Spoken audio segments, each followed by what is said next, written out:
주의 말씀은 내 발의 등이요 내 길의 빛이니이다. 아멘. 오늘 하나님의 말씀으로 빛이 비춰지는 하루 되시길 바랍니다. 사도신경으로 우리의 신앙을 고백하겠습니다.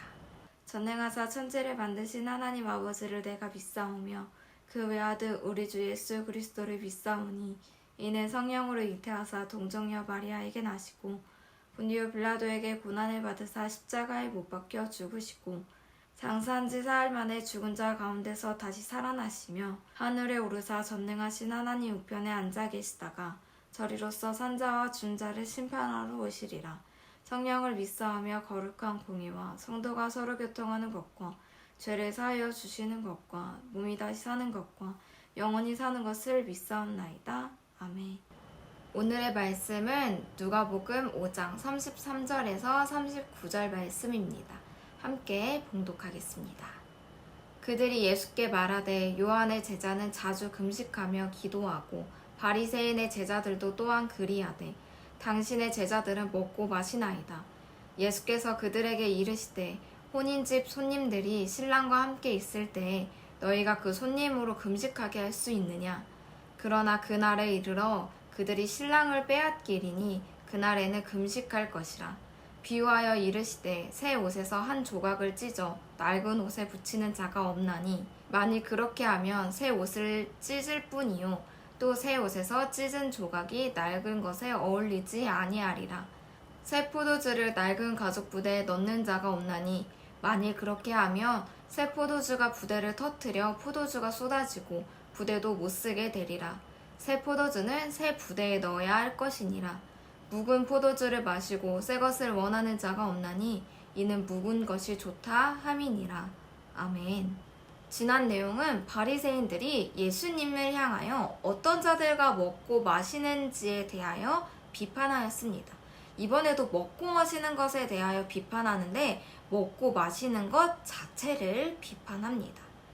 앞의 내용과 마찬가지로 바리새인들은 비겁하게 예수님께 직접 물어보거나 비판하지 않고 당신들의 제자들은 왜 의문을 제기하며 간접적으로 비판하고 있습니다.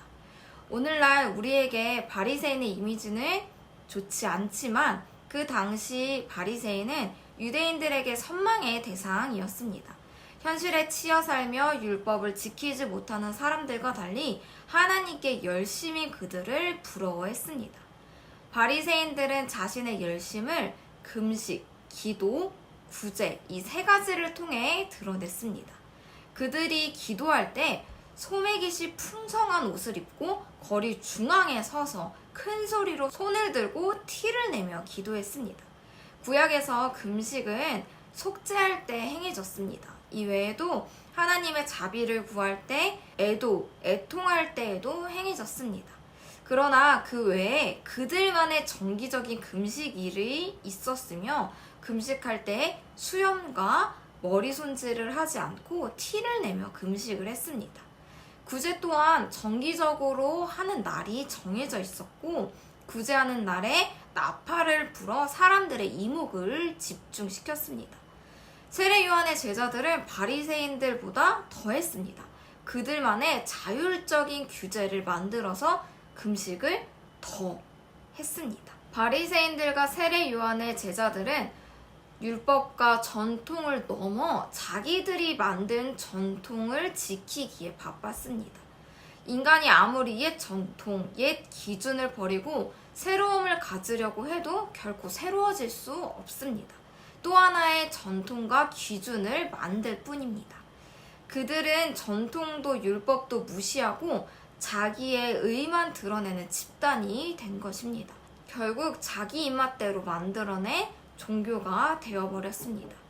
종교의 형식이나 껍데기만 붙들고 우리는 잘하고 있다고 굳게 믿고 있는 어리석은 모습을 볼 수 있습니다. 예수님께서는 이러한 자기 확신에 가득 찬 이들을 향해 새로운 질서와 가치를 선포하십니다. 예수님께서는 율법을 완성시키기 위해 오셨습니다. 예수님이 오신 새 시대에는 속죄를 위한 금식이 필요 없습니다. 그분이 속죄를 위해 오셨기 때문입니다. 그가 이 땅에 오심은 하나님의 자비가 임한 것입니다. 그가 이 땅에 있는 기간은 애도와 애통의 기간이 아니라 혼인잔치의 기간입니다. 혼인잔치는 인생에서 가장 큰 축제이며 기쁨입니다. 잔치의 주인공이신 신랑 예수님과 함께하는 이 시간은 기쁨의 현장이요 축제의 현장입니다. 그러니까 신랑 예수님과 함께 있는 손님인 제자들은 금식할 수가 없는 것입니다. 금식할 필요가 없는 것입니다. 예수님과 함께 있는 잔치의 때는 금식할 때가 아니라 기뻐하는 때입니다. 그래서 예수님께서는 질문한 자들을 향해 반문하십니다. 혼인잔치에 신랑과 함께 있는 그 손님들에게 금식을 하게 할 수 있겠냐? 그럴 수 없지 않냐? 기쁨의 현장인데 먹고 마시고 즐거운 축제를 누려야 되지 않겠냐? 라고 말씀하고 계십니다. 그러나 곧 신랑이 빼앗기는 날, 이 날은 예수님의 십자가의 사건, 그 고난의 때에는 금식해야 할 때라고 말씀하십니다. 그때에는 애통해야 할 순간입니다. 그러나 죽음을 이기시고 부활의 때인 우리에게는 하루하루가 기쁨의 날이 되어야 합니다. 새로운 시대를 맞이하는 매일을 살아야 합니다. 제가 본문에 대해 공부하다가 재미있는 예화를 들어서 공유하고자 합니다. 어느 한 신학교에서는 첫 1학기가 끝나고 교수님과 학생들이 면담을 하는데 교수님께서 어떤 한 학생에게 신학을 배우는 것에 대해 다시 생각해 보라고 말씀하셨다고 합니다.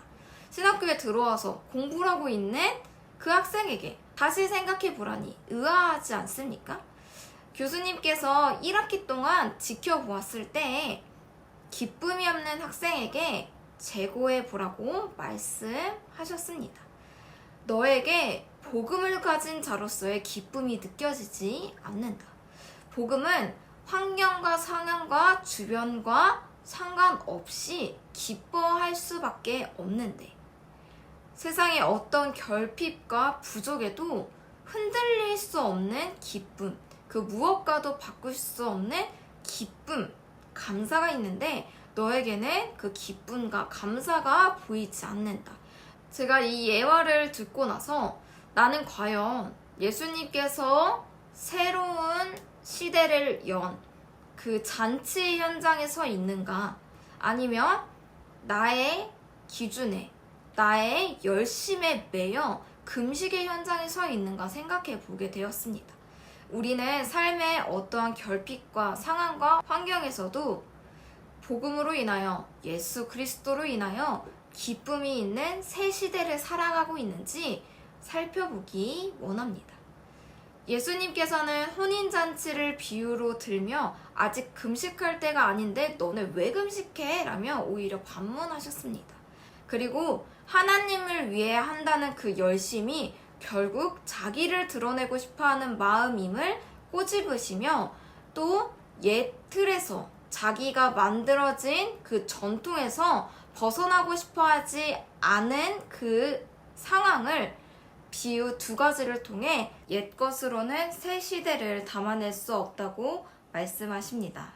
첫 번째는 새 옷과 낡은 옷의 비유입니다. 새 옷감은 탄력이 강합니다. 반면 낡은 옷감은 탄력이 떨어져 있습니다. 새 옷감과 헌 옷감의 수축의 정도가 달라서 서로 맞지 않는 옷감이고 어울릴 수 없는 옷감입니다. 어울리지 않는 이 옷감이 서로 붙어 있다면 서로 탄력의 정도가 달라서 서로 잡아 당기고 끌려가고 새 옷감과 헌 옷감 모두 손상되어 찢어질 수밖에 없습니다. 결국 둘 다 사용할 수 없는 상태가 되는 것입니다. 두 번째는 새 포도주와 낡은 부대 비유입니다. 시간이 흘러 얇아지고 굳어진 낡은 가죽이 있습니다. 또 새 포도주는 앞으로 점점 더 발효가 됩니다. 이 낡은 가죽 부대에 새 포도주를 넣으면 새 포도주가 낡은 가죽 부대 안에서 점점 발효가 되어 부풀어져서 낡은 부대가 그것을 견디지 못하고 결국 터져버리게 됩니다.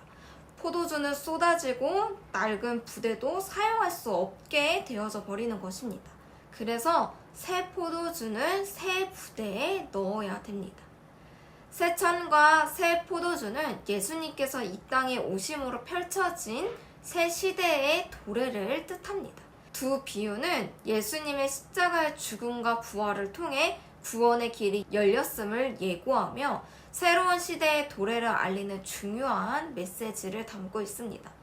새로운 시대와 새로운 가르침이 낡은 방식으로는 담을 수 없으며 부분적으로 고쳐서 나아질 상황이 아니라는 것입니다. 예수님께서 새 시대를 도래하셔야만이 가능함을 비유로 선포하신 것입니다. 예수님을 따르는 삶이 단순히 전통, 율법을 지키는 것이 아닙니다. 또한 새로움을 추구하여 새로운 전통과 새로운 기준을 취하는 것이 아니라 예수님과 깊은 관계 속에서 그분만으로 인한 새로운 은혜와 기쁨을 누리는 것임을 말씀하고 계십니다.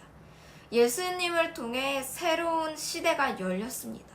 우리는 낡은 종교적 의례에서 벗어나 또 내가 정한 기준, 우리 집단이 고집하는 방식에서 벗어나 예수 그리스도를 통한 새로운 삶의 방식으로 나아가야 합니다. 마지막 구절은 우리에게 굉장한 느낌표를 던져줍니다. 묵은 포도주를 마시고 새 것을 원하는 자가 없나니 이는 묵은 것이 좋다 함이니라. 이 구절과 같이 가는 구절 하나가 있습니다. 마가복음 7장 8절 말씀입니다. 너희가 하나님의 계명은 버리고 사람의 전통을 지키느니라.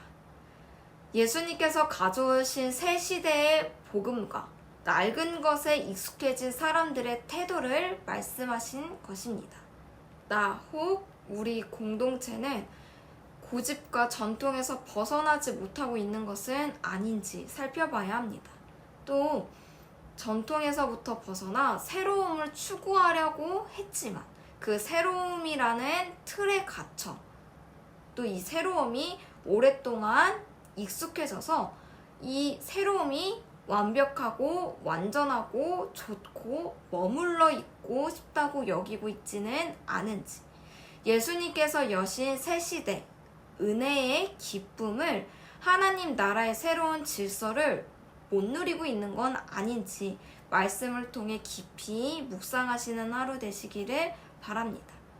오늘 말씀처럼 우리 각자 새 마음이라는 공간에 내가 복음이 아닌 참 복음을 담아 익숙한 교회 생활과 삶의 모습, 습관, 관습에서 벗어나 은혜의 기쁨을 만끽하시는 축제의 하루가 되시기를 소망합니다.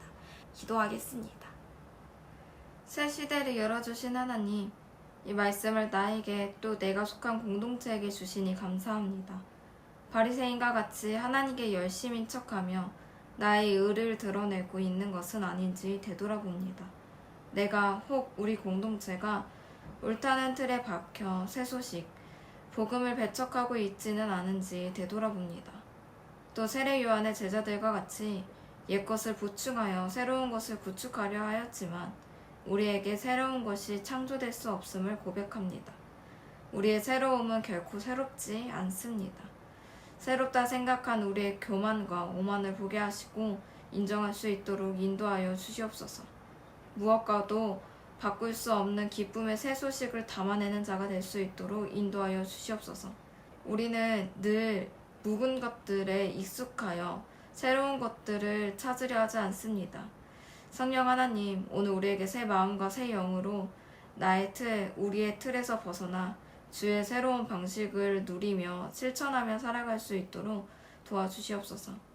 이 땅의 새 시대를 활짝 열어주신 예수 그리스도의 이름으로 기도합니다. 아멘.